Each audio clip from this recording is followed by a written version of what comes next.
Live from PressCorps World Headquarters, this is Zero Dark PressCorps. It's a live post-war call-in show, hearing your first-hand accounts and war stories of battles from the previous conflict. So join the Discord right now through the link below. Hop in the general voice channel and get ready to share your stories. Tonight's featured guest, developers for the board game Foxhole, Markfoot and KrazyFlyinChicken. Editor-in-Chief of Legionary Weekly, RGBman195. Head Minister of the Ministry of Information for the Warden Press, Commissar Jimbo. And now, your host, 9-time winner of the Geoffrey Jennings Award for Excellence in Journalism, Geoffrey Jennings.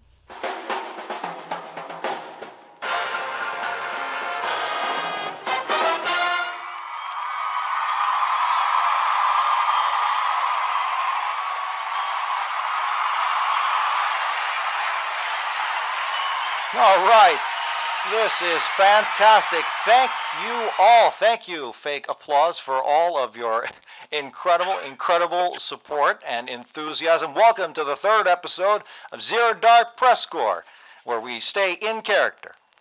But in any case, we have a whole bunch of special guests. My sidekick, of course, as always, is Jiro Sakuga, whose order I got right here. Thanks for joining us, as usual. You actually got it right this time. I actually got it right this time. First-time guest, actually a whole slew of first-time guests here.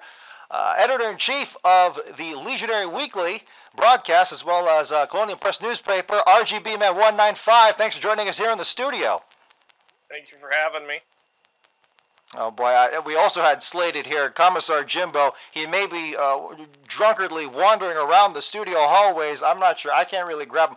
Mari, go see if you can grab him for me. No, don't just... All right, yeah, well, he'll try and find him, but regardless. Also, we have, as the title card alluded to, we have two members of the developer team for the board game Foxhole, KrazyFlyinChicken and Markfoot. Thank you, gentlemen.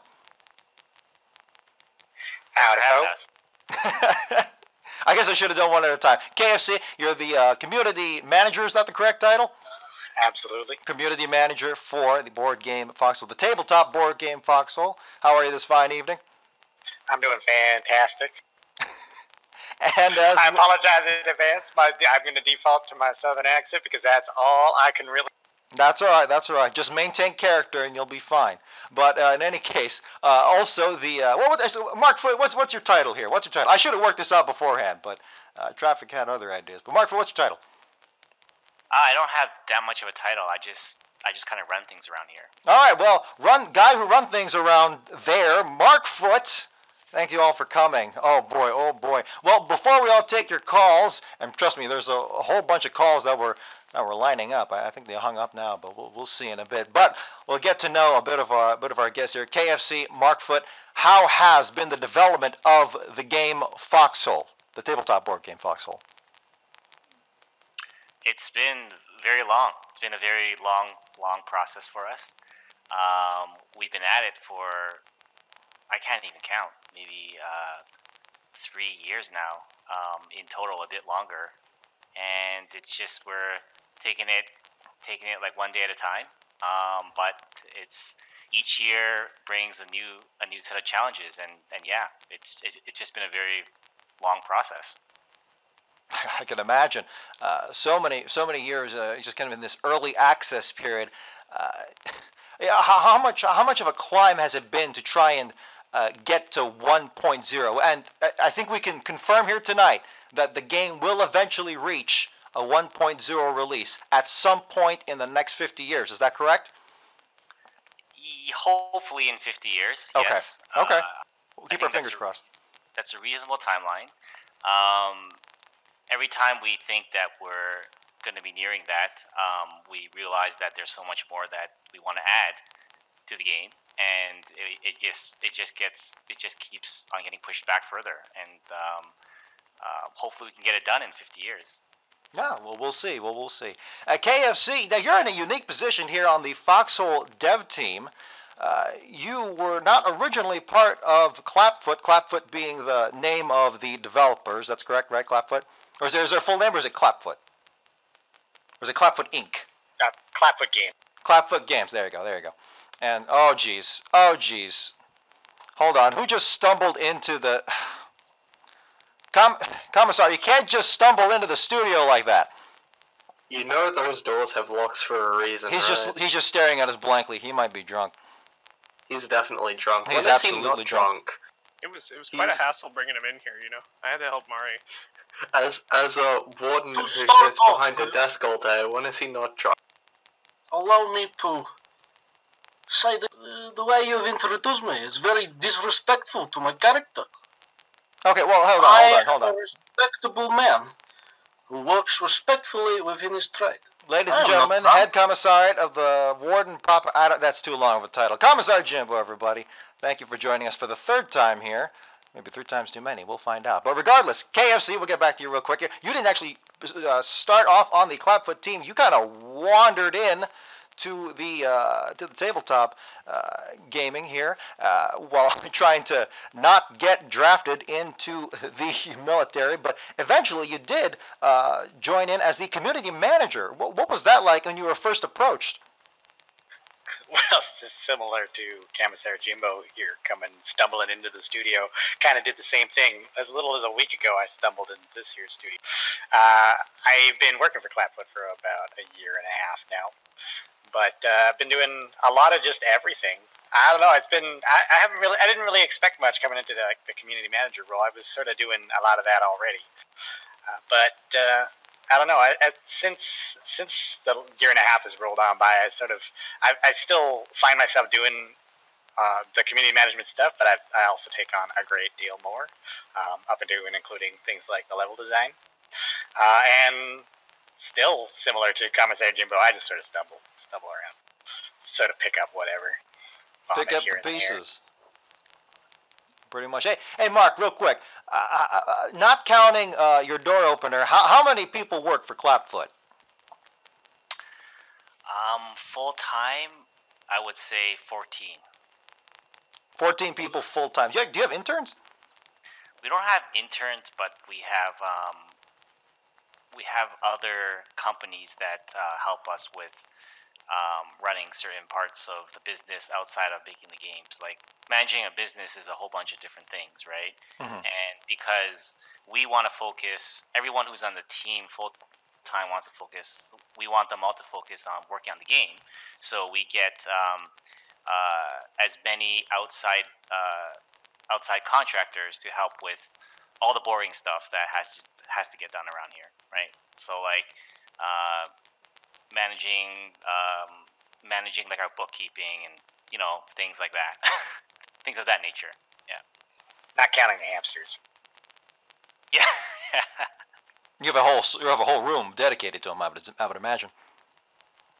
Yeah, it's a hell trying to keep them clean. Do you have someone just for that, or is that where you may potentially have an intern down the line? Commissar Jimbo. You can answer that one, Crazy. Who the fuck are these people? What is a Clapfoot? I come in here and I see these people. I've never met them before. Am I supposed to know these? Okay. Well, in all seriousness, send all intern applications to clapfootgaming at Gmail. No, I don't know. Don't do that. Gentlemen, it's been a long road here in the 22nd conflict of the Foxhole War, but you floated around an interesting idea, that being that we should look at how we separate these conflicts differently, and in fact don't even separate them all, just be one continuous giant war. What do you think? How do you think about dividing that in terms of this so-called resistance phase as you look at it? That was the most ambiguous question possible, wasn't it? I'll tell you what I think. Sure. The Warden soldiers should fight till the very end, no matter what stage of the war we are at, and no matter what outcome we are soon to face. At every step of every battle, we must protect Warden territory for the Wardens. Quite admirable, but it'd be interesting to see if you could actually do that for a change. Who the fuck is this? Who the fuck is this guy? This is Chief RGB Man is chief editor of Legionary Weekly. That's a newspaper slash broadcast. Oh, The broadcast, fucking- the broadcast yeah. being the thing you don't have, Jimbo. I've got my own broadcast, sick mate. fun. What we do on our side of the border is we make sure it is quality. Now, speaking of broadcasts, I have done my fair share back in the day. I have earned my lumps. This rookie here, he can... I give him some time. He come up to my level. Maybe he gets somewhere, maybe he doesn't. But I tell you now, to all of our listeners, every single word that comes out of the Legionary Network and their propaganda ministry It's all true. is to I'm be telling you. taken with a grain of salt at every corner. These are the people who invade, who destroy. They build nothing and they create nothing. Remember this for the next time. And remember this as you fight, my brothers and sisters. Is it like how you guys destroyed your own city of Jade Cove? Now hold on, we did an investigation into that, and we're gonna punt now to KrazyFlyinChicken for comments on Jade I'm kidding. No, let's not do that. Let's not cover that again. Oh, I'd love to hear this. I'm sorry, I reopened an old wound I shouldn't have. You absolutely did. Anyway, our first How caller many- tonight. how many Oh was no, that? no! Oh come on. Why does everyone keep So- hanging up? Stay in the general voice channel so I can drag you in here. So one thing that we were wondering about potentially doing on the board game in the future is imagine a Jade Cove Say again. change. That change in the world stays forever. We were thinking about doing something like that in the Right, in the board game. Board game. Yes. Right, so in the board game, Foxhole, Yeah. because And we're wondering we're keeping character. Yeah. Fucking boy, surrounded by fucking nerds. So hold on. In this new resistance phase for the board game, Foxhole, in this new resistance phase, are in this continuous aspect of war looping around, are you saying that once a town gets hit with a ballistic missile, most commonly known as getting nuked, quote unquote, as the slang goes, but when it gets hit with a ballistic missile, it could stay, in that state of reddish brown? Well, it's something we were considering for the board game, and we were interested in hearing how everyone else might feel about something like that. It's not planned, but maybe at some point down the line. So essentially, you're going to rename. You're going to rename the Deadlands pretty much Deader Lands, because that's pretty much what it's going to come down to. Yes, pretty much. I can just imagine that whole region just gone 3 wars down the line. Actually, are you still going to call them wars? Are you still going to divide it into wars? Because we're in the 22nd war now. But if you want to unify it into one thing that just constantly keeps going between resistance and full-scale war, are we still going to divide them as such? Yeah. I mean, ultimately, it's still like a board game, and when people want to start fresh, they sit down. They do want this sense of being able to start a new game. They don't always, imagine playing like a board game and then you're always stuck in that same match that has like frustrated you for a very long time. So we do want some sense of a reset. But what we really want to do is try to make it worth people's time. If they want to build something up, if they want to change the world, there is some sort of an opportunity to leave your mark on the world, and that's sort of where we want to start. No, that's something you don't see in a lot of games, board games. But really, I think it's interesting also just making it worthwhile to lose. That's what I got when I heard about the resistance phase of this. Because people often say, what happens when we have 3 victories in a row by the same faction? Well, that's going to get boring. But I would think with the resistance phase, you get to engage in the fun of kind of sneaking in and around different towns. Possibly, we'll see how it plays out. Yeah, I think that's ultimately the goal. I think in the first version you might not see that yet, but that is certainly something that we want to see in future versions of the board game. We do want you to have the sense of, okay, our side lost, but there's still some fun to be had at this point. I love it, making it worthwhile. Pivoting a little bit, KrazyFlyinChicken, you're the community manager of over. Oh goodness, how many people? How many people are in that Discord now? Nearly 60,000. Six. Wait, what? Wait, what? I was gonna guess 2,000. What? Yeah, we're almost to 60,000. Okay. I did not know board games were this popular. I did not know there were so many losers in this. Jesus Christ. Jimbo's looking at that 60,000 playing board games and looking. Wow, they could make great warden soldiers. Most of them will be. Great strategists come from wargaming area. What is most important is the soldiers on the ground. Of course, every single man is able to pick up a rifle, and women can pick up a rifle and fight for their country. It is simple. But if It's they're easy. smart, they'll use it against the wardens. If you are smart, you'll shut your mouth before you're thrown into the back of a truck again. Oh, if you do that, you're just gonna get thrown out. Go back to drawing feet, you psychopath.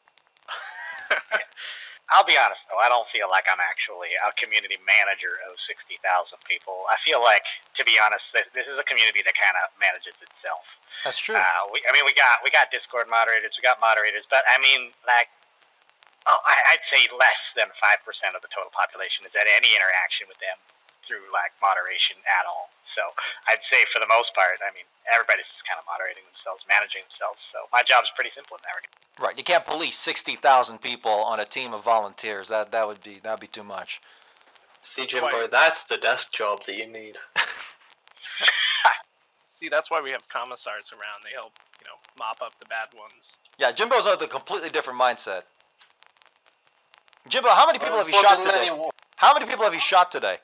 Such information is only reserved for the Ministry of Information. Please refrain from asking these questions, otherwise I'll be forced to have it. How many times have you gotten shot at today on the front lines? Shot at? Many times, as all men do. It is a harsh world out there. And people should not be afraid, though. They should hold their hearts in their hands and their pride in their balls as they get ready to fight off the menace that encroaches on them at a constant time.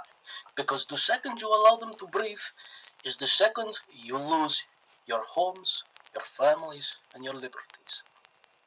Yeah, they gotta be prepared to fight off that starvation because the wardens can't supply their front line. Such information is incorrect and inaccurate. Please refer everyone to the Warden Press newspaper for correct information on the home front. Well, I mean, I'm sure that's a very accurate source. Yesterday, my war correspondent was up in Whitechapel with several colonial units, and we noticed that the wardens didn't even have shoes. They were trying to use the butts of their rifles against us because they didn't even have bullets. So, I mean, I guess what you were saying there, Jimbo, isn't necessarily true, but it's okay. It's okay. I mean, the worst I ever saw was when I saw a warden trying to strangle somebody with a bandage because he didn't even have a rifle. It was very sad. I mean, I almost pitied him yesterday. The main problem real quick, is this the kind of gameplay you want to mirror, Mark, in terms of resistance, strangling people with bandages? In terms of the resistance phase? In terms of the resistance phase. Yeah, that's exactly the kind of thing that we want to see eventually.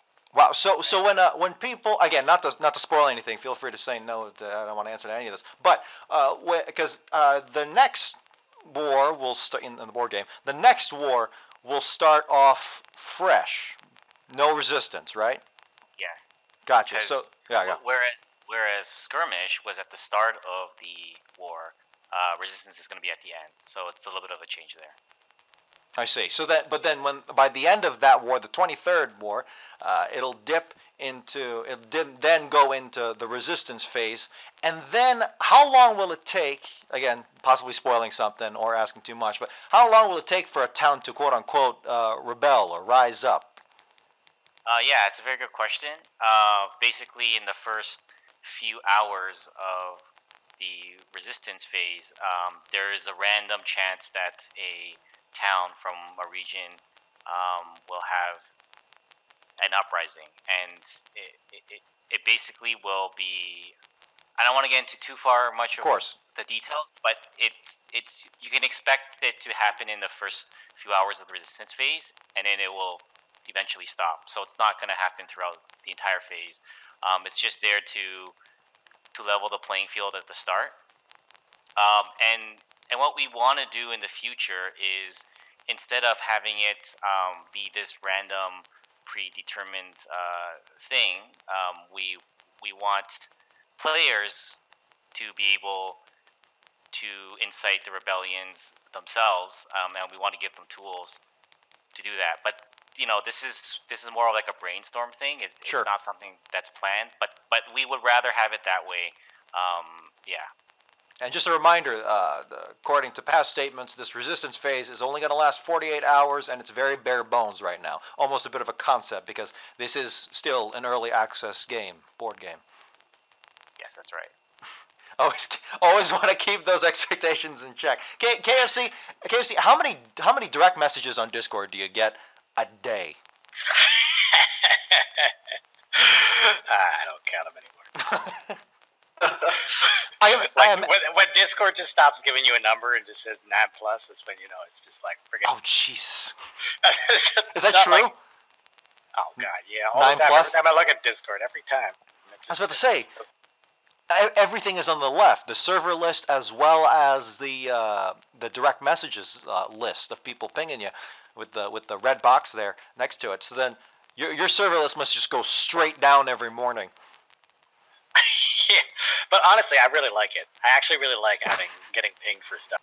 Like, I don't mind when people DM me with like the bugs and stuff. That's really helpful. But I think what I enjoy the most is when people just ping me for fun. Like sometimes I'll be in the Foxhole discussion. People are talking about tanks and stuff, and they're just cracking wise, and then they shoot me a ping. It gives me something to actually look at and enjoy, rather than dealing with problems 99% of the time. That's true. I think you get pinged more so for random jokes, and then occasionally. Oh no, I think Matt, another member of the Clapfoot team, he's more of the lore person. Yeah, absolutely. He has a firm grasp on the lore. A firm grasp on a lore that is nowhere near concrete yet. I'll be honest. We've gone at it, and by gone at it, I mean respectfully discuss things, which a lot of people don't know how to do, by the way. But I'm just teasing. Yeah, it's an ever-changing thing. We'll see where it goes. Now that this is a continuous war, essentially. Actually, let me revisit a previous question.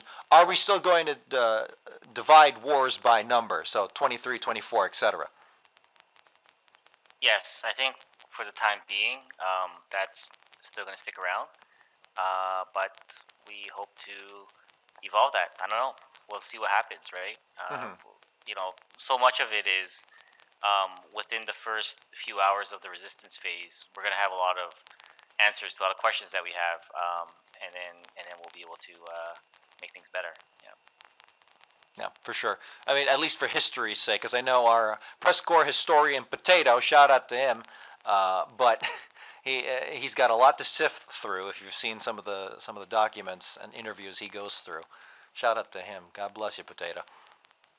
Yeah, there's actually the one thing that really excites us the most about the potential of this whole feature is that at some point we want to add the capability of somebody to leave behind a notebook or some sort of relic of their own with a war story from that war, and for someone to find it maybe a year later, and then they can look back and know that was written by a actual player from a year ago. That's sort of the ultimate goal, right? KFC, do you trust people to take that seriously? I trust people to dig out elaborate latrines, painting inappropriate pictures with trenches and fobs. But I mean, I feel like that's more realistic to how an actual war would be. Not everyone is super conscious about all the things they leave behind. They joke around all the time. And I mean, to be fair, they're trying to cope with all the trauma, Yeah. When you gotta look at Jimbo's face on the front line, it gives you a lot of PTSD. My face has never been revealed behind the gas mask. Please correct your facts as they are clearly in. I saw it exactly one time. I will never speak of that day. Let me remind every single man here. The Warden soldier fears nothing. They do not fear a single clown. They don't fear the upcoming battle. They fear nothing at all. This is a fact that cannot be disputed. There is no cases of PTSD or field trauma at all. Every single man is very proud. Every single woman is very proud. And it will always be that way because we know our cause is just. Jimbo, real quick, Jimbo, I think we've seen everything, every part of your body minus your face. In fact, your latest issue, your latest issue of The Eternal Truth has you on the front cover. Isn't that a little vain? Of course not. It is a way to build morale within both the manly troops and the women. Do you really think you're going to build morale that way? Are you not impressed with the features of a warden man? I'm gonna grab a screenshot and I'm gonna show it here on the radio because that's how that works. RGB man, do you plan on posing nude for Legionary Weekly? We prefer to have our population increase. So I will not do that. They fear to show their bodies from the lack of food that they receive at home.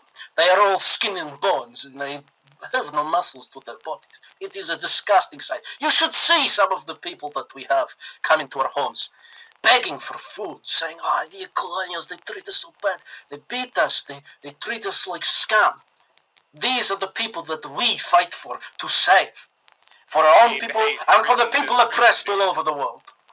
It is as simple as that. Traitors deserve what they get, man. Yeah, but surely even a warden can appreciate the fine lead body of a colonial pinup. Exactly. Have you seen our artwork? Although I am completely I do not browse most of it.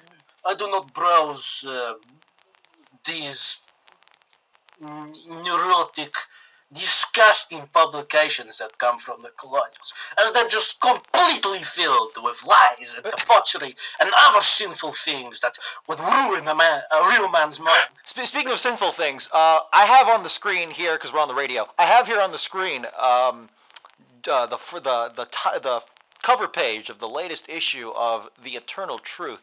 Jimbo, I don't know. It looks a little doctored to me. No such technology exists. I also Do you want to see my body right now? I'll show you it. I really don't know. No, Jimbo, put it back on. Jimbo, put it back on. I'm taking off my trousers right now. No. Okay, well, let's bring it back. We're journalists, goddammit. KFC, Well. KFC. Who would you choose to be on the cover, shirtless, among the mod team? Oh, definitely Lightning.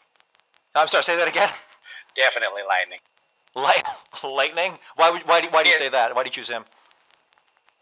I don't know. I just feel like out of all the mod teams, I think I'd like to see that bald, enormous, intelligent crane plastered all over the magazine. I see. And We should Markfoot. start a petition. And Markfoot, for sexual harassment and quid pro quo purposes, I will not ask you the same question. Thank you. Yeah, no problem. But in any case, just keep going along here. Markfoot, what do you think about the battle tank and just the possibilities it has opened? Because we have here another level of armor, from light tank to... Actually, real quick, was light tank first introduced as light tank the first time you ever had a tank in the game, the board game? Yes. It was first called... Yes, it was always the light tank, and then we did realize that heavier than actual light tanks were. But then it just became the standard. You know, everything in the Foxhole universe is just heavier, right? Right. No, it's standard, scale. yeah. It's. Would you say this is more? I guess more of a Mac question, but certainly it pertains to you as well. Would you say an attribute of Foxhole's world is grimdark? If you're familiar with that word. Somebody's Not hanging around the corpse. I'm not entirely familiar with it. Sure. So if you want to explain it a little bit. Yeah, Grimdark is most commonly associated with Warhammer 40K, and it essentially just pertains to just how ridiculously grim and how just the body count is so high, the amount of death is so high, the length of conflicts is so epic and in scale. For instance, in Warhammer 40K, wars can last centuries. I'm sure someone's going to correct me, but wars can last centuries, and millions of people can die in a week, and that's just standard in that world. Maybe not to that ridiculous scale, but would you say Foxhole has that aesthetic to it? Yeah, I think that sounds about right. And if Julian was here, he'd be able to answer that. You studied the Holy Train Bible. They burned with steel passion. They came forth with hot fire. Their smoke steamed into the sky. They drove a path for new beginnings of the colonial. Such things do not concern me, as long as this product of yours goes to will never die. Get him out, fucking idiot! Fucking idiot! Also, just FYI, he was not one of the first ones to get in there. The two that have been waiting are Rice Farmer Ryan and Kharshain, I believe. Gotcha. I'll get Ryan next. Colonials. Okay, here's what we're going to do. And this is 100% on me. The shouting is on Jimbo, but everything this is on me. I seem to not be. Because this is a new broadcasting center for me. We're moving equipment. We're moving all sorts of things. I'm still getting on my feet. I moved in literally a week ago. I'm gonna have to cancel the live stream, but we're gonna keep recording, and I'm gonna put this up for everyone to watch. So if you're listening to this, keep calling in. In fact, Ijiro, can you do me a favor? Keep type in the chat to keep calling in, keep going into the Discord, because we're going to record this. Does that make sense? Yes, sir. All right. We're not going to get that lovely chat, but we're going to keep going along here. We're going to keep soldiering on despite this. Actually, I might be able to try to get it up on my stream. Get in your stream or get a recording as well. All right, Rice Farmer Ryan, we're going to keep soldiering along. Rice Farmer Ryan of the 22nd Armored Combat. I've already messed that name up. Welcome to the broadcast. Thank you. It's a pleasure to be here. If you don't mind me asking Commissar Jimbo a question. Before all technical difficulties, you were talking trash about the colonials and how we're dogs. So I have a question. You were talking about how the ones are so good, so high and mighty, but after we took Jacob, you guys just collapsed and gave up. What's your say on that? Do you have any degree in tactical planning, my friend? Yeah, we did. Because we rolled over your home regions. Such things are not relevant. You see, when an enemy is led deep into the territories of their enemies, sometimes the enemy is lurking behind the bush in the corner. If you and your dog commanders decided to educate your soldiers on the value of insurgency, on resistance, an actual war effort, perhaps we would be worried about you taking our land. But it is not the case. If you're talking about insurgency and resistance, how come you guys put up no resistance when we invaded your home regions? Oh, the plan still continues. As I have said, we plan ahead of time, my friend. Not every battle is to be won, but every war is to come to an end. That is all I have to say. Well, technically, with resistance phase, that's not going to happen anymore. But regardless, thank you so much for your call, Ryan. Thank you. That's Rice. What's the name of your group again? Armored Cavalry Regiment. Armored Cavalry Regiment. There you go. They're going on the list. All right, thank you so much. Appreciate it. You're fool. All right, next up here we have got. I'm not gonna get this wrong. Kharshain. That's how do you say your name? Kharshain. Ah, You was right. Kharshain, you're live on the air here on Zero Dark PressCorps. You've got developers for Foxhole, or you can just yell at Jimbo. What would you like? Well, I would like to ask a question to the representatives of both factions. Oh, jeez. Alright, go ahead. Basically, as a leaning from side to side every... Join the Wardens! It is the only option and the Jimbo, only let outcome him to the win. speak. Jimbo, calm down. This is not helping your cause. Every now and then, I seem to continuously be conflicted whenever I fight for one side, so I'm basically wanting to ask, what is your opinion on those who switch on both sides of the war, and what would you say to those persons to make them permanently join your side? That's the question. Well, I believe I have made my position on neutrals clear in previous podcasts. However, I will reiterate it. But first of all, I will allow my enemy to speak before.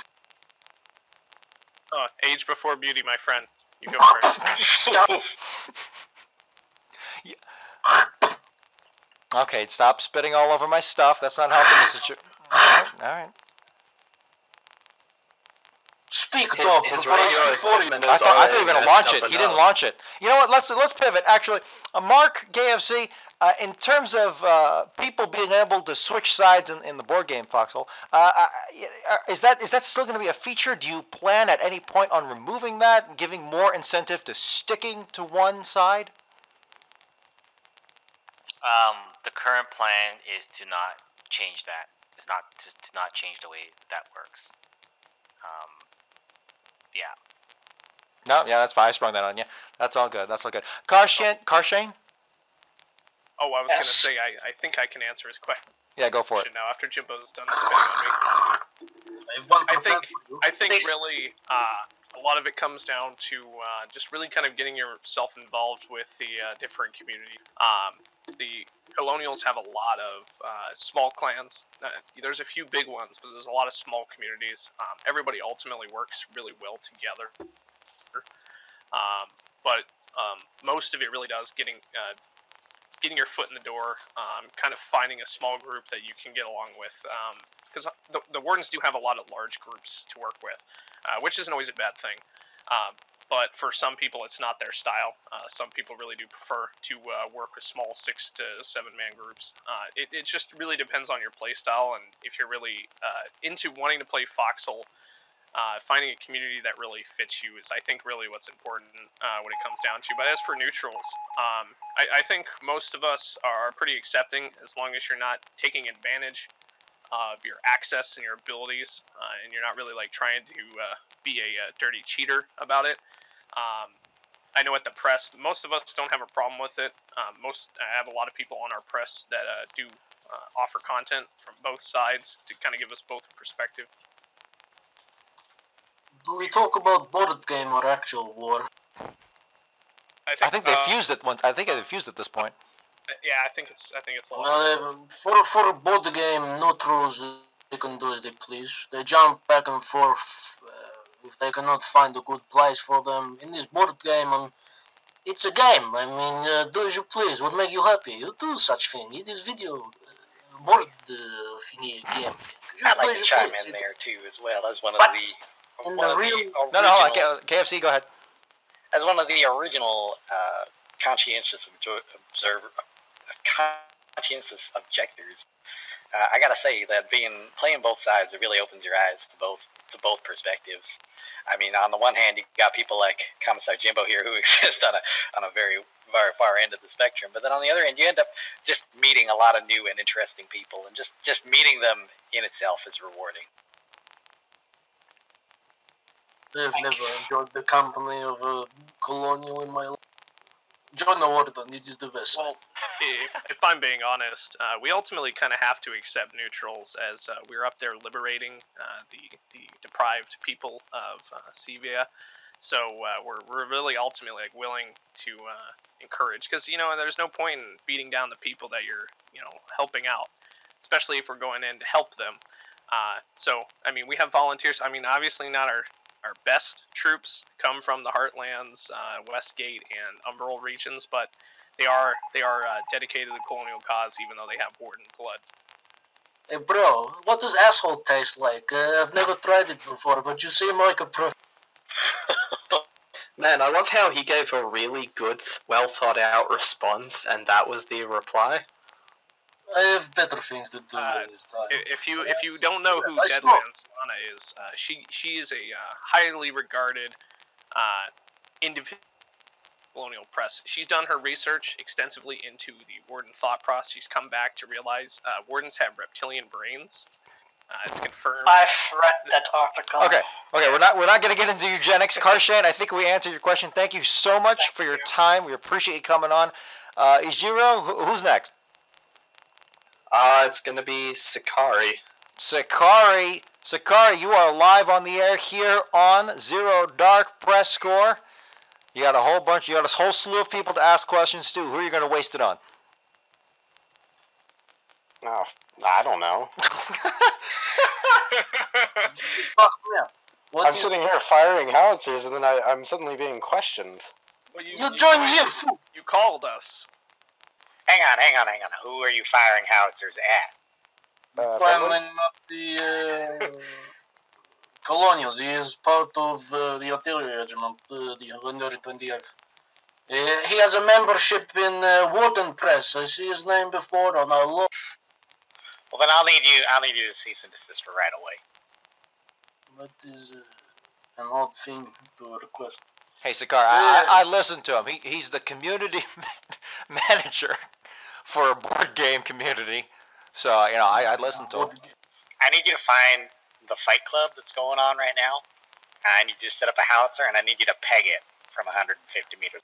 You know what? That's actually a very good point. Mark, what's your take? What's your take on the fight clubs that have been popping up here at the end of the 20-second conflict? If people want to do fight clubs, then they can do fight clubs. I think the only time it's ever been an issue is, or it's only an issue if it starts to if it starts causing problems for other players. But people have been doing fight clubs for more than 2 years now. Actually, it's not. That's true. It's a very old tradition, a very old Foxhole tradition. Who was the original guy? It was I think it was Morocco General. Yeah, Moroccan. Yeah, I remember him. Like I says, I think it was a Moroccan general. Like he didn't know who it was immediately. It was him. I remember. Moroccan general has been a thorn in our side. Not with the fight club. He did originally start it, but he did some really obnoxious stuff early on too. Yeah, I remember that like as the well. prison camps.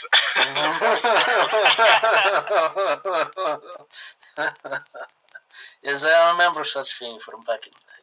He was a bit of a shithead when I first met him, but he was a lovely guy. He is. He's a fantastic man. Every good every good country and empire has had a prison camp here and there. Not advocating for it. I'm just saying. You're admitting. Okay, come on. No, I'm not. I'm just saying you gotta have your place where you put your political prisoners. Where do you think Jimbo's gonna go when we finally get him? I've already shot most of your kidnappers. To the history books, my friend. To the history books. I am the one writing the book. Moving on. Sikarii, do you have a question, my friend? I do not believe I do, no. Ijiro, who's next? Next is going to be Liquid Popsicle. Who are these fucking people? What regiment? Liquid Popsicle. Wait a second. You're also a member of the 128th AR. Did you have an actual question, or are you shelling people? Did you have a question? Does anyone in the goddamn outfit actually have a question? No, we would love to talk to the devs about. Oh, hold on. Go ahead. Say it again. No, we would love to talk to the developers about a few particular things regarding artillery and just the development of the game in general. Hey, look, somebody who actually prepared a question. Learn from him, Sikarii. What a life. Yeah, what's your question? So, one of the biggest things that we found, being the artillery guys, I don't know if KFC or Markfoot knows about us yet. I know about you. You probably know. We were the guys that killed the BT with the howitzers. The video that's up on the Twitter. Oh my god, that was fantastic. That was so Yeah. beautiful. Anyway, I remember that. with the experience that we've had with howitzers, because we do this kind of thing every night, essentially, one of the biggest struggles we have is mobility. And I've been doing a lot of research. My clan members have been doing a lot of research regarding the World War II howitzer tactics, World War I howitzer tactics, because we apply to the game, which is really cool. Shows how much good work you guys are putting into developing your board game. But the mobility is such a huge issue, and we're really wondering if you guys would ever consider adding any kind of mobile heavy artillery piece or giving any kind of love to the artillery, because we would honestly love to see smoke rounds, incendiary ammunition. Yeah, Mark, the people demand an answer to the mobile artillery. Yeah, no, that's there are people on the team that are pushing for these things. So I think we'll see. I think we'll definitely see both of those things that you mentioned at some point. You mentioned both the mobility and also variety in your ammo type. Was that the two things? Oh, most certainly. Yeah. It's when we start firing, 6 howitzers at once, the frontline infantry notices. That's when they start calling in strikes on different things, like oh, there's a foxhole over there. We got 6 howitzers ready to go. Let's shoot at that kind of deal. I know a lot of people would love to see a new dynamic open up with the artillery. We've already seen a lot more people building large howitzer batteries in the past few wars, so I know for certain. I've seen many of them. But if we had smoke shells as well, even just smoke ammunition would allow artillery to support pushes even more effectively. Because artillery is just one of those things, it rules the battlefield, it really does. And you may not notice it at first, but if you really start to delve into it, like I did a few months ago when we founded the clan, it's crazy. Yeah, I think we'll see some movement there. That's his hype. That's all he can give you. That's all he can give you. But actually, real quick, Jim, I'll let you go next. What Mark said about how people are pushing for it. That's such an interesting, just look into the dev team and how of the 14 people that are part of Clapfoot, more or less. It's its own organic thing, this team, and not everyone may be. I'm sure everyone's on the same page about overall goals and purposes of working on the game, but everyone's got their own ideas, their own takes on things, and you never really know until it hits the game proper. Yeah, most definitely. And it's funny because a majority of these types of questions and suggestions, I hear them every day from people on the team and people like outside the team. So it's not like it's like this thing where it's like this giant, it's like a funnel, right? Where you have a downpour of like so many ideas, like this person wants this, that person wants that, and the amount that we can actually do realistically is just a very tiny tube, and you gotta try to fit the right things in there, and that's basically half of my job, is just figuring out what goes through that really small tube, which is it's where half my stress always comes from. But going back to the artillery, in all seriousness, to give a slightly more substantial answer, I think some of those things that you did mention are things that we're taking a look at, and I can't imagine us going to 1.0 without adding more variety to the artillery game. Yeah. Oh man, that's exciting. One more thing that I wanted to mention, because it's something that constantly get brought up when... I'll allow this question because he's essentially asking it for Sikarii, who didn't do anything, so... Go ahead. Howitzers, being a defensive structure and not a vehicle, when we're working as a large clan operation, and you always have to be polite to the randoms, they're just trying to play the game, they're just trying to have fun. But not having them as a vehicle You can't squad lock them. You can't. There's just a lot of things that you can't do with them that you'd be able to do with vehicles. For instance, you bring down a convoy of trucks, you can squad lock them and make sure that 200 howitzer shells don't get submitted to the front line fob by accident. But when you have griefers, large issue for us, that get annoyed for whatever reason, or people that don't really know what they're doing, they disrupt the flow of the gameplay for us by taking ammunition out of the howitzers or getting onto the howitzers and start firing at random targets out of battery that scares off what we're trying to shoot at. We don't get the opportunity to put a full salvo into it. Do you have any ideas for any kind of solutions for that? We'd love to see artillery be more of a team play based, especially the howitzers, more team play directed instead of just 2 or 3 people getting together to fire a single howitzer. If you don't mind, I'll field that one actually, because I want to. Firstly, I think that I'd like to know more about the kind of problems that you're having to have those batteries, because those are the coolest thing in the game. And to elaborate a little bit more on Mark's point before I get to the answering of that question directly, that the way that the things move on this team, we all drop suggestions into Mark's lap, and like he says, it's a challenge getting them all through that funnel. But the things that really move the needle are the things like the YouTube video. I was actually around during the inception of 128th. I was playing in that war, and it's when we see you guys doing that, and then posting that on YouTube and being look at look at this 9-piece artillery battery destroying this battle tank. That's the sort of thing that we translate from the team going, man, wouldn't it be cool if there was a way to fire off this kind of firepower all the time. And it's and that's where it comes from. So that's the driving force. So the more of that we see, the more likely that sort of thing can become a reality. So when it comes to things well, what are your problems facing with it? Well, those are the things we need to hear about. Because if you're having a problem doing a 9-piece artillery battery, we need to know if it's griefers that are the issue, that are the main block, then maybe we can solve that. Maybe there's a more inventive solution we can come up with that will satisfy you and solve that problem at the same time. If you ever have any questions, we debate artillery all the time within the clan, and the best uses for the different pieces that we have in the game already, how they can be used.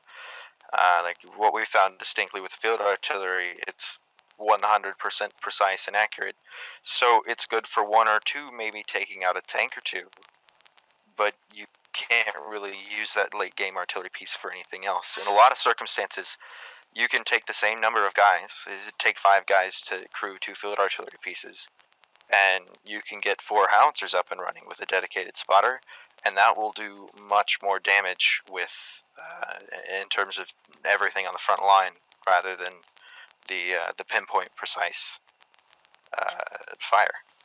It's really interesting to see what those 2 different artillery pieces do. And I feel like there's a lot that could go into that, where you could maybe adjust the accuracy, the precision of different howitzer pieces if you were to include more diversity in artillery.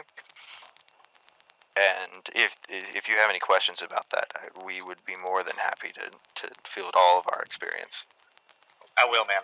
And I was going to say, and if you don't mind me kind of bouncing off an idea a little earlier about kind of more mobile artillery, it'd be kind of nice to see early war, mid-war vehicles like the field machine gun. It's not like it's useless in the late war. It's just it's impractical to keep bringing up to the front. It would be cool to see, specialized, thing like the artillery, like an artillery tractor. It's slow, it guzzles a lot of gas, but it moves, pieces much faster than pushing them by hand. I also wondered about maybe having a vehicle dedicated to dragging things like field artillery and field machine guns. A later game vehicle, so that if you do want to be able to use them later on in the game, you can make them back on those early vehicle factories and then bring them up with those vehicles, making them a lot more efficient for the front lines. Well, then, I guess it would also bring a bit more practicality to having them again, give them more of a use.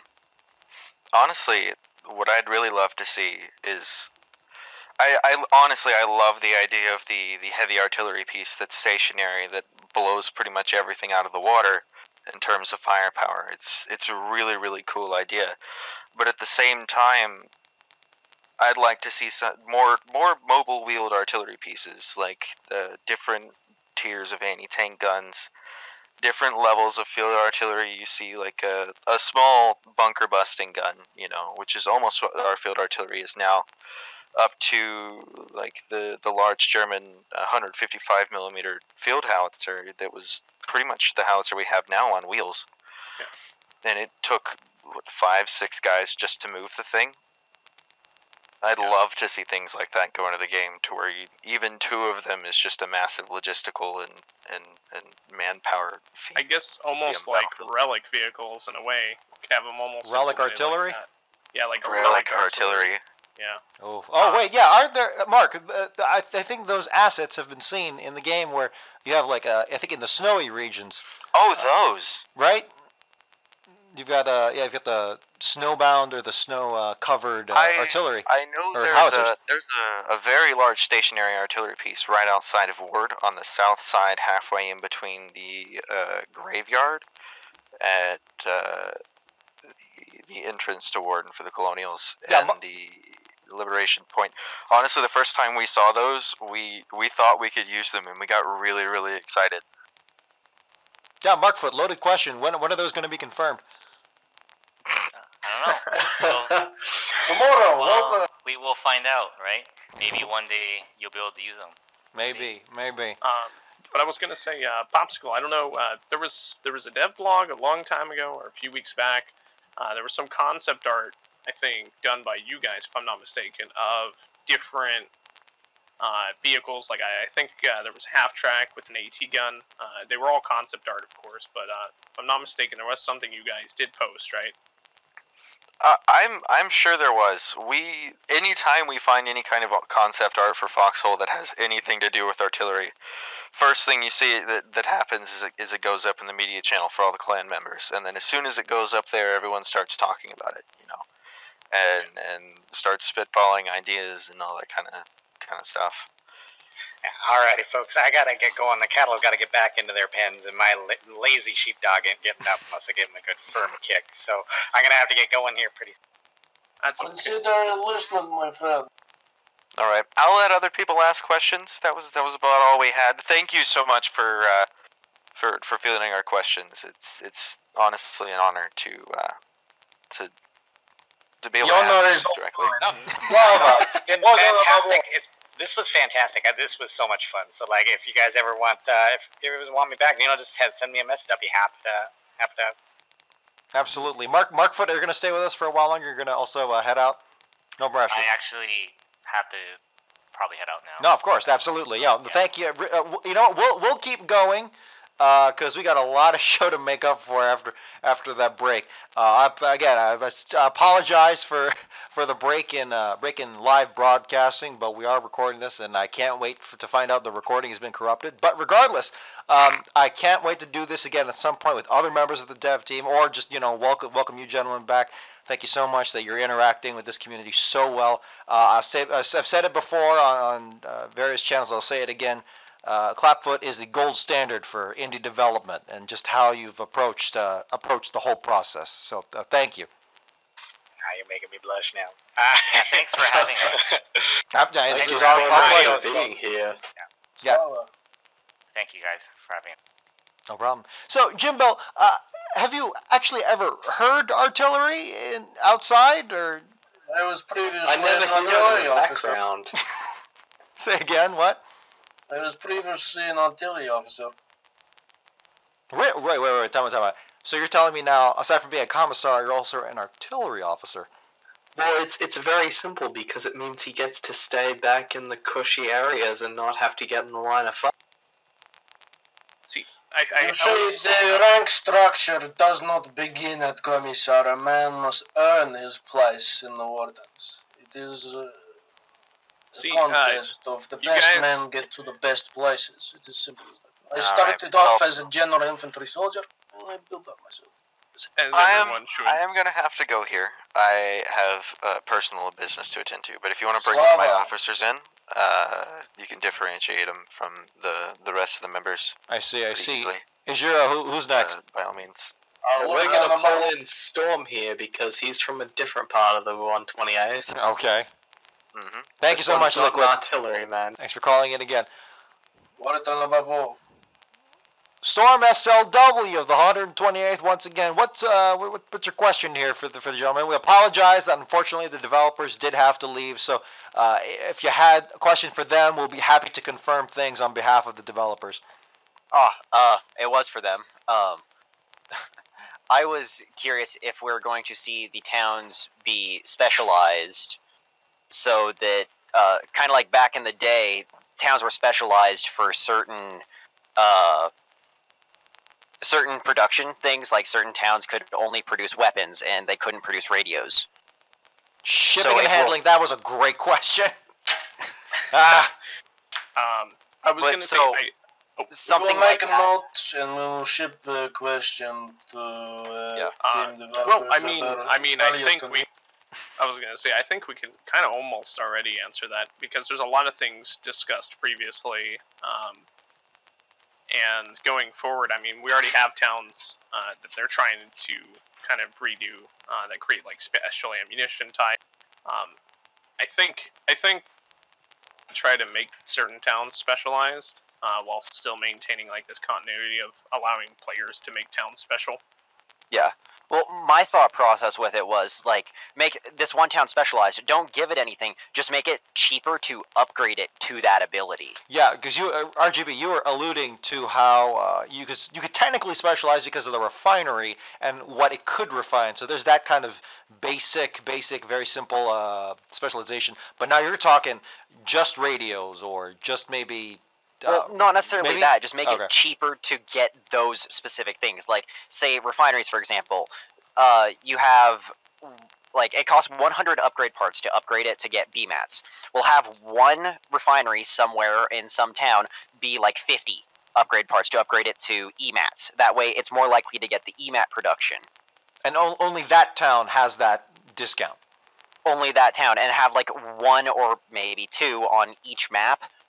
But have it so that it can be fought over, and it adds more strategic value to the logistics side of things, like what it used to have. Because right now you see so many people just upgrading refineries with BMATs, and then you can't get EMATs or RMATs anywhere else beside the home regions. I do feel like this could be implemented at some point, but I feel like right now they're very focused on their vehicles, and this may come around with like certain vehicle factories might be easier, or actually not that, but like maybe you can get some blueprints quicker from some, but I feel like they're going to be focusing on like their relic vehicles and new tanks before they ever get around to something like that. Yeah. Oh yeah. No, and I understand that. I worth for them. Yeah, no, that would have been. I would have loved to have heard Mark's answer to that question. Although there is a 50% chance he would have just gone, "I love that idea too," and then just not answer the question. Yeah, it's something That's a we've very thought Mark of thing. in the yeah. I've thought of it before, but it's kind of up in Or we wanted to do that, but we many of them out at a time. or we might get a copyright claim on it. So. Yeah, maybe. Jimbo, if you could choose one item to discount, make super cheap, what would you choose? We already know it'd be alcohol. Let's be real. No. Let's say a weapon or a vehicle or something. No, not a vehicle. Let's go with factory items.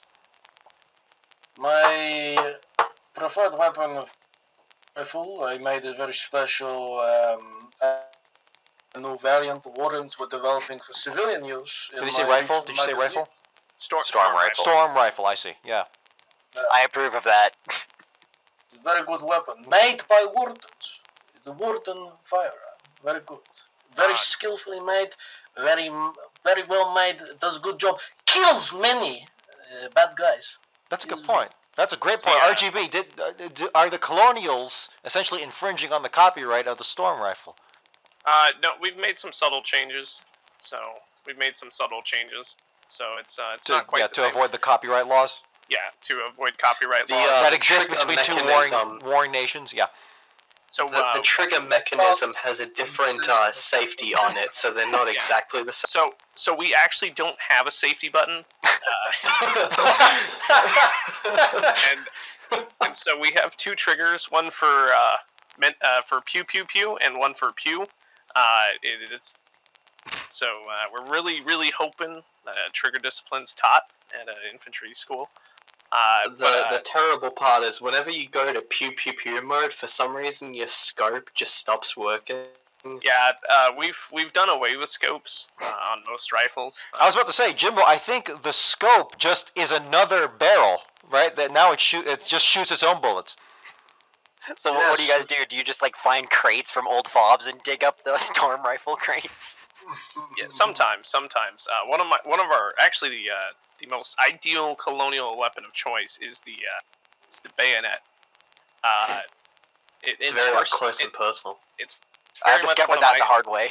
Yeah, it's one of my favorite weapons. Nothing's more terrifying than about 20-30 colonials charging at you with a bayonet, even though you're in a very well entrenched position.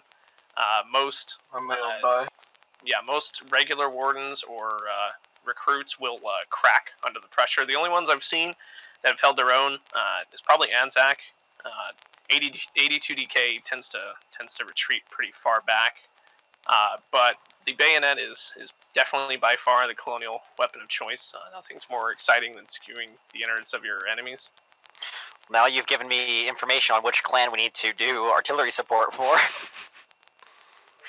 But Storm, thank you so much for your question. Duly appreciate it. I sincerely apologize that the devs left before. You could blame that one on me and my crappy broadcasting abilities because that delayed everything. So no, it's fine. We'll get you on. Ask the same question with the devs in the studio, and we'll make sure to get it answered. I need to give you my bandwidth. Yeah, actually, you do. It's consistent on your broadcast. And you know what? Speaking of a broadcast for a faction, Jimbo, can we get a broadcast for the Wardens anytime soon? Currently, I am working on a musical. I hope it will be done in your sexy outfit. Yeah, well, that was, if I'm not mistaken, it's heresy on it's banned in the colonial press, but I did snatch the page. From what I could tell, the photo shoot was for Wardens the musical. It was. Yeah. It was one of our episode pieces. We've already finished up the first two songs. We're moving on. These songs will be used on the broadcast when it eventually comes to air. As for progress, I tend to keep things to myself, so it's nice and exciting when things actually do progress to a presentable level. As I like to do very professional works, I like to have everything in place perfectly, so not a single mistake can be made. Well, I never knew you were that much of an artist. You know what, Storm? Thank you so much. Jiro, who's next? Next is going to be Snazzy. Right? Is that correct, Storm? Because you were all part of the same group. Yeah, we all joined at the same time, Gotcha. so it really doesn't matter. Gotcha. We'll go with Snazzy. And you know what? Before I bring him in, Jimbo, can you give us a sneak peek of a number from this musical? Thank you, Storm.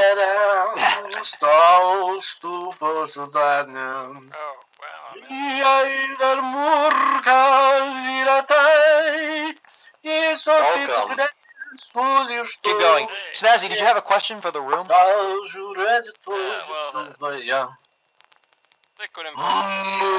sorry, I can't hear you. Can you speak up, Snazzy? I don't know. I don't want to speak up over such beautiful music. Commissar, I really enjoy your articles, by the way. Спасибо, my friend. It is very glad to see another patriot within this channel. All I am surrounded by is pigs and fools in here. It makes me sick to my stomach. Okay. The company that I get stuck with whenever I am invited to this station. It makes me ill to my core. Please continue with your question. Well, with those devs going on that board game, I'm not quite sure what to ask. Yeah, that's my fault. I apologize. He kicked him out. It's not. Yeah. Yeah, I kicked him out. Well, we have a sneak peek at this board game right now. That's what I'm currently playing over here. I see. Yeah, I'm just sitting in the Warden home region right now, listening to is you it skirmish? guys, and stream went dead. Yeah. I think they're having some fighting practice while we wait for the inevitable breakdown of that treaty. Yeah, well, the border skirmishes have erupted, and peace negotiations. I have a guy keeping up with it. He said peace negotiations are not going well. As always, the Wardens do not want to give up the sovereignty of the island nations. Scum. Fuck you. Get off our island. It's not your island. I'd like to point out, colonial, as in the colonizer, as in not your fucking home region. Get the fuck off our continent. Warden, the filth of... Yeah, it's like, you know... You see, you fucked yourself up there because you got Warden, which is exactly the defender of... You fool! You imbecile! You fucked yourself up there, didn't you, you scumbag dog? You guys are intruding on sovereign nations. We're just merely protecting them. You're a puppet. You should surrender and join the many brothers that have already switched sides already. I would. Surrendering's not our forte. It's obviously we would open you in with open arms. I'd even lend you my workout schedule so you could build up that small, fragile body of yours. And maybe then you could take a fucking picture of yourself and put it on the cover. Well, see, if we're going to do that, we're actually not going to edit out our pictures. It's obvious you clearly edited your pictures. In what regard was it edited? And you are silent. I don't think we could understand what you said. Yeah, I couldn't hear you over your drunken mumbling. Bah! Fool. Everybody having a good night? Yeah, everybody is. It's always a good night when I get to mess with this guy. This room stinks of pig shit and disgust. Every word is an insult. PressCorps, I think you can vouch here. Jimbo has, I think that's himself that he's smelling. I can't tell. You know, I feel so bad for Mari after this. He's gonna clean up some Jimbo. Mari is scum as well. Hey, can you blame him for the smell? The conditions on the front line are never very good, are they? I mean, the conditions in the Warden side definitely are that bad. I mean, over here we have actual people cleaning up after themselves. That's a great question. Oh, that's a great question. You know, Snazzy, thank you so much. We're gonna keep recording, so you'll get an answer eventually. But thank you, Snazzy. Appreciate it. Who's got the better hygiene, Colonials or Wardens? Colonials. Wardens invented it, so it must be better. Well, I mean, if you guys have been up to Mooring County or Callahan's, it's very obvious that hygiene's not a thing. Because those trenches, like the trenches up in Mooring, reek of, yeah. You do know then when you come across empty trenches that they have been left there to rot? Yes, we know, because you that guys is do why offend. they smell you, small-minded imbecile. Well, we have very good home conditions. Every single one of our towns has toilet showers, working laboratories, even during the war. I cease to see anything from any of the homelands that we have liberated from your grasp. But see, you don't understand, Jimbo. You guys are fighting. You know, we're not fighting on our home turf. The thing here is your guys' hygiene. It shows it's lacking because every time we entered a band. There's no sign of showers. It's your former capital. You know, there's no sign of plumbing. You yourself are an unshaven. Well, Jimbo, you know, he has a point. We can't deny our infrastructure was destroyed by the Colonials, and we don't. And you know, we'll give you that. We'll give you that. Your roads may be inferior because we bombed them to smithereens, and we're not gonna deny Jimbo, that. But I fight on with the team. Real quick. get the opinion that really matters. Abrams, who's got the better hygiene, you or Snazzy? Snazzy runs more. He tends to be the guy who runs for the ammo in our artillery battalion, so yeah, he sweats like a... Though, I don't really smell that much better. I'm the grease monkey. I'm keeping the guns and so, pick your poison. Yeah, the guy... Every wooden soldier is a fighting man. They have not got such time to worry about how they smell. They're fighting a war for their country. That's exactly why warden women. That's exactly why warden women have low standards. And this is exactly why colonials have no graces or basis in any of our lands. Why you all come here desperate for something better, but you just can't get it where you. It is disgusting. Actually, no, we just need a source of cheap labor. See, yeah, we're actually in the works of having to make an announcement to the soldiers to stay away from warden women, as many of them are actually flooding to us here because of our better hygiene, better looks, better quality of life. We're actually having to make a little PSA announcement that colonials should stay away from them. As if your production is so good, please explain to me why your paper company has only produced around 3 pages, while Wooden Press produces around 20 plus per issue. Is this because you have a lacking industrial sector? Well, it's because we have a very flourishing radio sector now, thanks to our radio broadcaster RGB man, who's actually broadcasting his own radio signals, unlike Jimbo here, so we don't need a very thriving newspaper sector because we get it straight to the ear. This sounds like an excuse. It sounds like you are... That sounds like you trying to evade the question of why you don't have a radio broadcast. We do have a radio broadcast. There's many radio bosses from the past. You can tune into at any moment. Rice Ryan, who smells worse, Jimbo or RGB man? Well, Jimbo, obviously, because he's a warden. Thank you. See, Ryan understands. He understands. Ryan is a pleb. You know. Yeah, I'm pleb, but yet the colonials just won the war. Okay.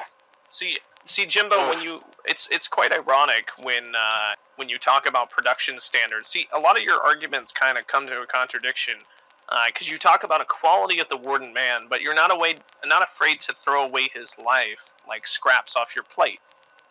You're quite literally just admitting to wishing to enslave warden men for cheap.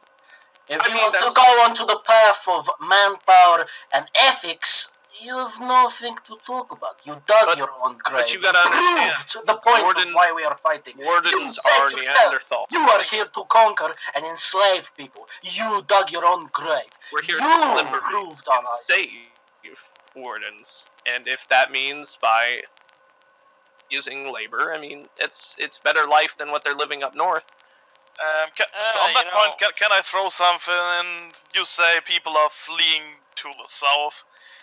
I mean, the wall was called the Bulwark. Not sure who blew now that that's up. A giant hole. Because it shows the shoddy work of warden craftsmanship. Just falls before our artillery. I think one war ago you was on the warden's side. If I may say something, I will commend the wardens for one thing. I really do like their design on the battle tank. I will commend them for that. Yeah. I will say, I think the argument that comes to play is despite all of the bashing, and obviously Jimbo's thought of a superior warden soldier, how come you guys have never marched on the homeland, our homeland, and we're always fighting? We are not conquerors, we are liberators. It is as simple as that. We wish only for our own territory. But see, if you guys were such liberators, such believers, wouldn't you try to push south and liberate the people? That quote unquote say we enslave. We have our own land, we have our responsibilities. We win our war. They can win their own. This is our territory, our land, our responsibility. I will not blame any single other country. They can look at us and they can see national pride. They can see belief in the system. Your devotion to a dead king. It is not just a king. It is an idea. It is a nation, and it is an independent nation that we will fight to the death for. Something that you will never understand. You colonials can never, ever see what is behind the will of a warden soldier, what he fights for, the families that he sends himself off to fight to support. You do not care. All you care about is taking and taking and taking. Disgusting pigs, rolling in your own filth in our territories. Yeah, you know what I care about. One of the funniest scenes I've seen in the last few weeks. 2 warden privates trying to push up a field artillery piece onto the back of a truck. Why doesn't that work? I mean, I had a serious discussion earlier with the devs of the board game about having a vehicle in the late game that you can attach a field artillery or a field machine gun to be able to take it up to the front lines quicker. But as far as I understand, the code doesn't allow that. What if you can drive up to the field artillery or the field machine gun? Hit E or something, take 20 seconds to put it onto the back of the truck. Then the, canvas wrapping of, you see the piece on the back. And you lose the capability of transport. I do have to disappear. Goodbye. If you've not noticed, when you have soldiers sat in the back of your trucks, if you're shot at by something like a machine gun, you can see that soldiers within the truck cannot be hit, correct? This is because the inlines of the canopy on the back of a truck are made out of metal. It is not just, padding. It's not just the canopy over the top. Yes, it's not just the canvas. There is metal underneath it. That is why it cannot be removed. We are currently working on building perhaps additional supplies. The Ministry of Production and the Ministry of War Economy, they've been thinking about creating attachments that maybe would be able to put on the truck that you could mount cannon or something on. But that is, we'll have to see about those sort of things in the future, There's always ifs and buts from the War Economy Ministry. I would like to add that may be how the trucks on the Warden side work. On the Colonial side, the up against those backs of the seats are made completely out of reinforced steel, so all the soldiers need to do is just lean forward. So we do have removable canvas tarps, as well as having. Why don't you put the artillery pieces in the back then? I think they lack the very high technology of putting 2 wooden planks on the rear and shoving that thing up there. Well, there you go. They are fools. Well, then how did your people not figure that out, since according to you they failed? Wood shortage? If I may ask, the Jimbo, what's been going on? I've been hearing that there's been conflict, civil conflicts, like miniature civil wars within the Warden ranks. Where? Are you a cop? The past few weeks, the past war. That's what I've been hearing. You need to tell me where, because I cannot. If you're hearing if you're hearing these if you're making accusations, you need to provide. I'm not making names. You need to provide who's doing what. I believe he's referring to possibly the Warden Alliance Special. It's agreements amongst Ka and the falling apart of alliances amongst clans, perhaps? Yeah, that's what I mean. I heard that there was special issue from the Warden Press magazine. Yeah. PDF. That's already been replaced by a different organization known as the Warden Clan Council. That went away and something else was pretty much put up instantly and has replaced it. As for internal politics, I'm just a political commissar. My main job is to enforce frontline loyalty. I'm not too indulging in the political sector for the most part. It's not my business. I am not the commissar of the 128th Artillery Regiment. I'm not the commissar of this, that, and not. I'm the commissar of the Warden Press, which is, I stick to my job. I do not go outside the lines. Jimbo, I love how you're toasting yourself. I'm a great man. Oh yeah, commissars. If you don't serve me in combat, you'll serve on the firing line. It's a very simple fact, one that men must live by, unless they wish to die. Simple. Well then, if I may also add something, with what they said about the firing line, if you guys are so great, why are you executing your own people? We do not. They don't have faith in Callahan. Target practice. I'd like to say, Jimbo just said we do not, but multiple of the Zero Dark PressCorps he has confirmed shooting weaker Warden soldiers. I've never done such a thing. You're confusing me with executing colonial prisoners. This is I have done. So you admit to committing war crime? Yes. There is no crimes in this war. We never signed any. I mean, there was that one time when that private in the port base accidentally dropped a gas grenade. That was not nice. That happens all the time. But you see, Dev Corps like me, we already have the gas mask, so it does not bother us. Accidents happen. It's war. It's hell. It's lots of shit going on at the same time. You know. Jimbo. Accidents. You have nothing to So let me. for he has never killed a true warden. This is very true. If I may say But something. we must indulge these people if we wish to understand. Okay, well, you know what? Thank you all so much for your time. I had, during the entire past 15 minutes, I had messaged Clapfoot developer HB about who smelled better and see if we could get his comments on the air.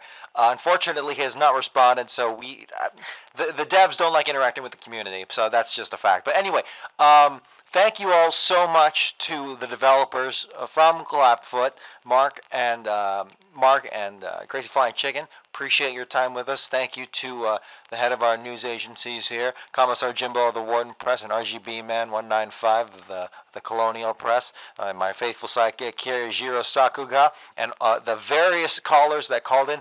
Thank you all so much for making this a truly interactive experience. Yeah, this has been episode 3 of Zero Dark PressCorps. I deeply apologize for the broadcasting issues that we had in the middle of it. Hopefully, we can get this one recorded and on the books, but we'll see after Conflict 23. We'll see. Jimbo, final thoughts on the Wardens going into conflict, the 23rd conflict here. Thought of the day. It is better to die for the colonial.